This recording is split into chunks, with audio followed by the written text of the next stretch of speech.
The other thing I see people writing about in forums is thinking they have to have a special wrench to get the screw-on cap on the fuel tank open so they can get their fuel pump on. You know, it's not any more complicated than a thermos bottle, and all you need to do is have a soft piece of wood and put it on there and tap it like that with something light, and it'll come loose, and you tighten it the same way. You don't need a special wrench, you don't need any pieces of metal, just a little piece of wood so you don't gouge up the plastic, and you know, something that weighs a half a pound, and just tighten it.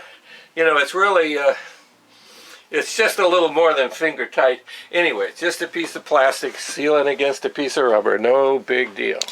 Okay, so I've just taken a piece of plastic and put it over the opening and screwed the plastic ring down on the top of it to keep any dirt or dust or foreign objects or small animals out of the fuel tank while I work on the pump.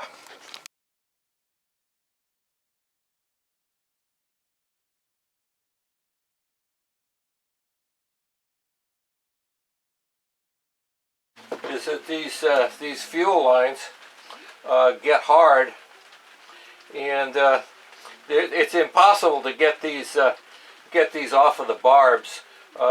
They're made to be such a tight fit that 50 psi won't blow them off.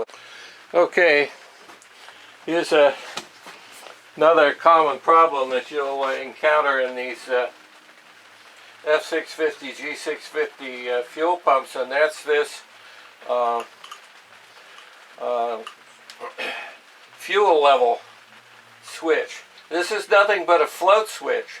It's strictly off and on, and you can test it very easily with an ohm meter. When it's on, you'll see zero resistance, and when it's not on, you'll see nothing. The problem with these things, at least in mine, is that these wires are completely deteriorated. The insulation is broken in multiple places and even missing. So these wires can short out in there, causing the fuel light to be on all the time. But to test it, do this so I can have a hands-free. To test it, all you have to do is hook the two ohm meter leads up to the switch, and when you turn it upside down, you close the switch and you get an indication like this that the switch is closed, and when you turn it the other way, the switch opens. So the way these things work is there's a little hole in the side, and the fuel comes in here, lifts the float up and disconnects the switch, and if there's no gasoline in there, then the float settles down and the switch closes. So we mimic that just by turning it upside down. So there you go. What I'm going to do with this is trim these leads off and replace these wires with some Teflon coated wire that will stand up to the gasoline and the ethanol, and then reconnect it to the two pins up here at the top. I'm hoping these pins will take solder. They look like they will. Of course, if they're stainless, you can't solder to them. They've been crimped, but I left a little stub of wire at each end, so if you can't solder to them, I'll trim these wires off and solder to those, and do it that way, the same way I'll do it on the switch. I don't know. The other problem... Okay, I'm going to try to make a very short video here, just with one purpose.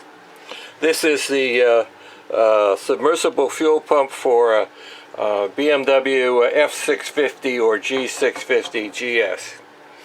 And if you remove one of these things, what you're going to find is that these rubber vibration isolators have turned to toast. The ethanol and time have turned them into brittle, non-flexible things, and they're going to break trying to get them out. They're not going to work anymore.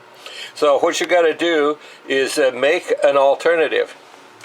And what we've done here is taken pieces of fuel line and set the gap in here. These things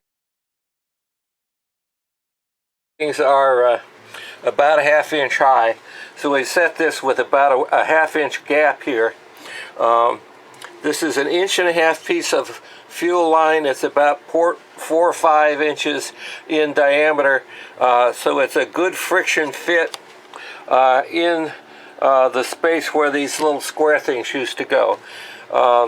You make it a 1/4 inch taller than it needs to be. You put a tie wrap around there. The weight of the fuel pump wants to pull this out of the connection, so you put a tie wrap there to limit it. You put another one at the bottom, and it's a good friction fit in there. And if you get all 3 of these in there, you'll find that this thing is very secure. You cannot buy these rubber things anymore. And who wants to spend $480, $500 to buy a fuel pump when all you need is a $35 replacement pump Chinese kit? They'll give you a new fuel filter and a new fuel line, but they won't give you these, so you have to make them. There's no way to get them unless you can rob them out of another fuel pump, and then they're going to be old and used. So this is going to be the most secure way to do it. The other problem is this fuel line. This one is a 2009, supposedly sat for 5 years with no gas. At any rate, this was so hard I could not pull it off the nipple, and I had to cut it, then try to get the hose clamp secure. I put it together. I could only get this on the bib or the nipple about a 1/4 inch, and it ran for a minute, and then the pressure just blew it off. There's between 50 and 100 psi of pressure this pump is capable of. It's regulated at 3 bar or 50 psi, so it's constantly under that much pressure. So that's the solution, is to make these out of fuel line and hose clamps, or pardon me, tie wraps.